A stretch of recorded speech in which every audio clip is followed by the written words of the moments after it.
The hero of Times Now's journey is a leader who has consistently backed bold journalism and decisive storytelling.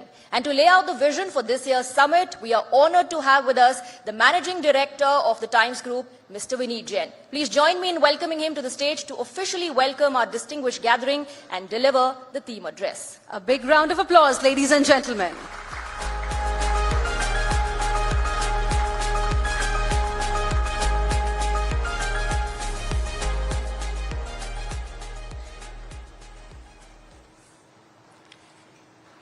Honorable Minister Shri Kiran Rijiju, distinguished guests, ladies and gentlemen, it is my privilege to welcome you to the Times Now Summit, a forum where ideas are tested, assumptions are challenged, and the future is shaped with intent. This year, the summit carries a larger meaning.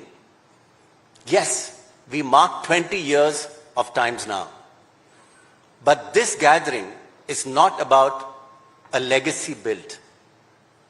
It is about a century in the making. It is about shaping India at 100. Milestones matter, but nations are not transformed by anniversaries. They are transformed by ambition, by clarity, by the courage to think beyond the immediate.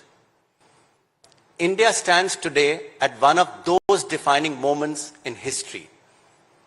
A moment when economic momentum, demographic energy, digital capabilities, and geopolitical relevance have converged. A nation once seen as full of promise is now increasingly seen as central to the future of the world. And yet, the real question before us is not what India has already become. The real question is, what must India still build to become the nation it is capable of being by 2047? The road to India at 100 cannot be shaped by growth alone. It must be shaped by resilience, by strategic depth, by institutional confidence, and above all, by self-belief translated into national capacity. That is why the vision of Atmanirbhar Bharat is not a slogan for the present moment. It is a doctrine for the future. Self-reliance does not mean isolation. It means strength. It means that India must be deeply connected to the world, but never structurally dependent in areas that define sovereignty, security, and long-term competitiveness. In the years ahead, self-reliance must go far beyond manufacturing and extend to the commanding heights of the 21st century.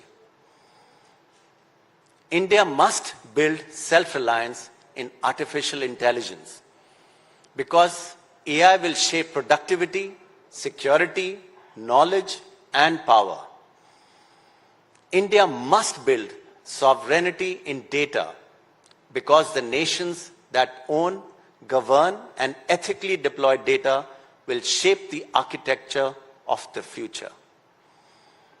India must build self-reliance in education because no nation can aspire to leadership if it continues to import capabilities while underinvesting in its own human capital. India must build self-reliance in defense because strategic autonomy is only credible when backed by indigenous strength. India must build self-reliance in energy because no nation can claim sovereignty if the fuel of its economy remains hostage to foreign supply chains and the volatility of energy markets. India must build self-reliance in critical minerals Because the green transition, technology revolution, and high-tech defense capabilities will be won or lost on access to the materials that power them.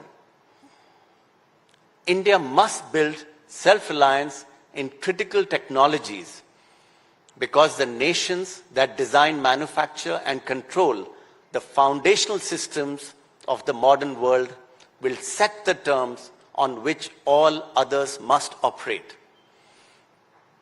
And India must build self-reliance in the realm of digital platforms and social media, because the global conversation of the future cannot be mediated entirely through systems designed and controlled elsewhere.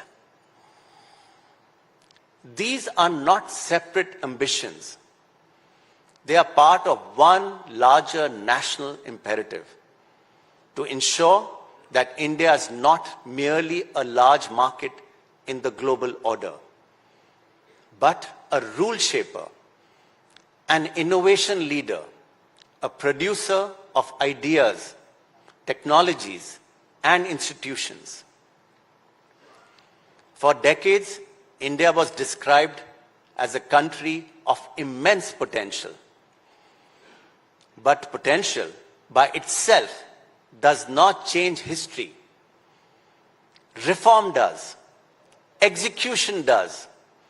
Bold institution building does. And sustained national focus does.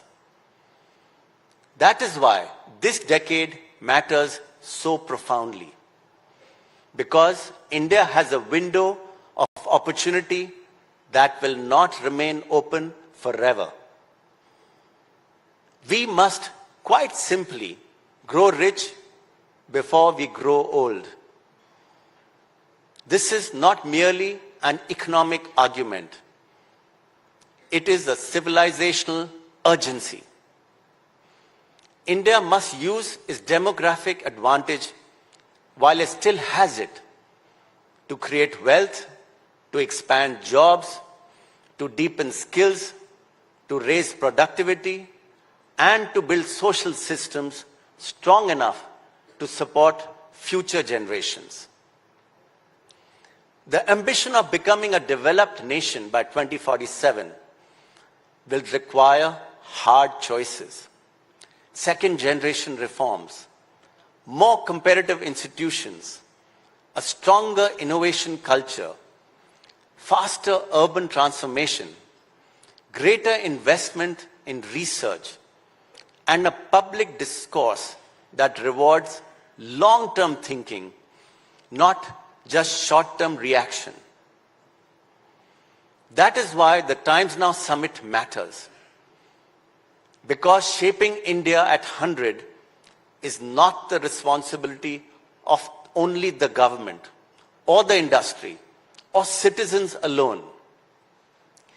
It is a shared national project.